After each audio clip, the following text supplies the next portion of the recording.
उस रात रितु और उसकी माँ एक पुराने बस स्टैंड पर खड़े बस का इंतजार करने लगी। अब लगभग आधा घंटा हो चुका था। तभी एक आदमी वहाँ आया और बोला, सुनो, अब इस रास्ते बस नहीं आती, तुम्हें आगे की ओर जाना होगा।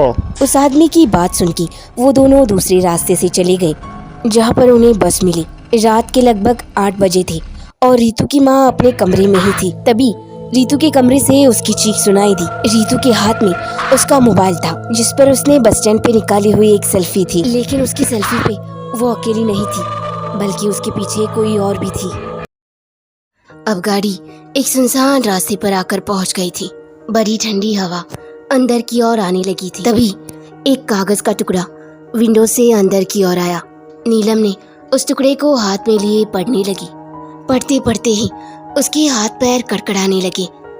उतने में ही गाड़ी की रफ्तार तेज हो गई और अचानक गाड़ी बीच रास्ते पे ही बंद पड़ गई। नितिन, नीलम का पति, गाड़ी चेक करने के लिए गाड़ी से उतरकर बाहर आया। ओह शिट, इसे भी अभी बंद पड़ना था। अब यहाँ मैकेनिक को कहाँ ढूंढूं? ये कहकर नितिन ने अपने मामा को कॉल लगाया।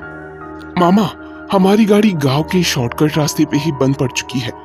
हम आपके यहाँ ही आ रहे थे। अब यहाँ मैकेनिक कहाँ मिलेगा? गांव का शॉर्टकट, ये सुनते ही मामा चौंक गए। उतने में ही नीलम की एक चीख सुनाई दी। वो चीख सुनकर नितिन मोबाइल को वहीं गिरा के उस चीख की ओर भाग गया जहाँ उसे नीलम दिखी। वो बहुत ही डरी हुई थी।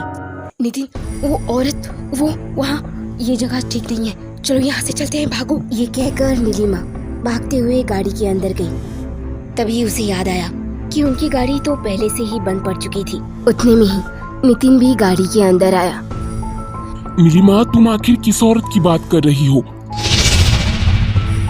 हमने मामा को सरप्राइज देने घर में जो शॉर्टकट रास्ता लिया है वो एक भूतिया रास्ता है। इस रास्ते पर गाड़ी आते ही गाड़ी के अंदर एक पर्ची आई थी जिस पर लिखा, जो इस रास्ते से जाएगा वो कभी वापस नहीं आ पाएगा।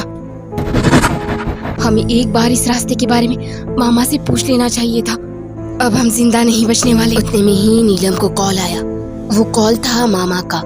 देखो, चाहे कुछ भी हो जाए, अपने चेहरे पे डर मत लाना, डरना मत। अगर डर गए तो वो चुड़ैल तुम लोगों पर हावी हो जाएगी। ये बात सुनते ही नीलम की नजर गई गाड़ी के मिरर पे जहाँ उसे वो चुड़ैल दिखी जो गाड़ी के अंदर ही बैठी हुई थी। उसे देखते ही नीलम ने अपनी आंखें बंद कर ली और उन पलों को याद करने लगी जो उसने अपने पति नितिन के साथ गुजारे थे। जब नीलम की आंखें खुली तब सुबह हो चुकी थी। फिर उसने साइड सीट पर देखा, वहाँ नितिन बैठा हुआ था। उसे देख उसकी जान में जान आ गई। उतने में ही वहाँ उनके मामा आ गए और उन्हें सही सलामत वहाँ से ले गए। वीडियो को आगे बढ़ाने से पहले अगर आप हमारे चैनल पर नए हैं तो चैनल को अभी से सब्सक्राइब करें और इस वीडियो को एक लाइक और एक कमेंट भी करें।